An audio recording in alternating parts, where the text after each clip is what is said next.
আমার রাধা মাধব গোপালকে এরকম তুলসীর মঞ্জুরি দিয়ে এরকম একটা কি সুন্দর করে বানিয়ে দিয়ে গেছে। আমাদের পাশে থাকে একজন, দেখো কি সুন্দর করে বানিয়েছে পুরো মঞ্জুরিগুলো দিয়ে।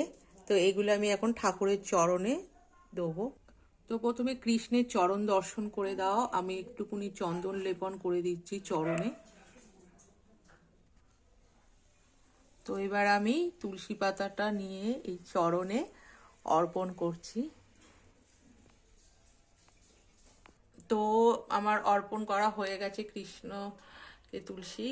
তো আমি কামনা করব যে দিয়েছে তার খুব ভালো হোক, মঙ্গল হোক। এবার আমি গোপালকে দেবো। তারপর আমি গীতায় আমি একটা ফুল দিলাম। এবার আমি গোপালকেও তুলসী দেবো। তো এই যে তুলসী আমি আমার গোপুকে দিলাম, গোপালকেও দিয়েছি। মানে গোপাল কৃষ্ণের এদের কিন্তু মঞ্জুরি যে তুলসী এইগুলো খুব মানে প্রিয় এবং পছন্দের। তুলসী পাতায় চন্দন লাগানো আছে। এই যে আমার গোপাল আর এই রাধা কৃষ্ণ,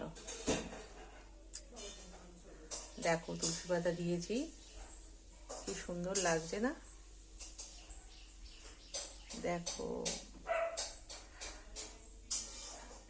রাধে রাধে, হরি বল, জয় গোপাল,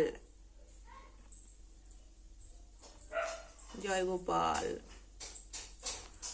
রাধে রাধে, হরি বল।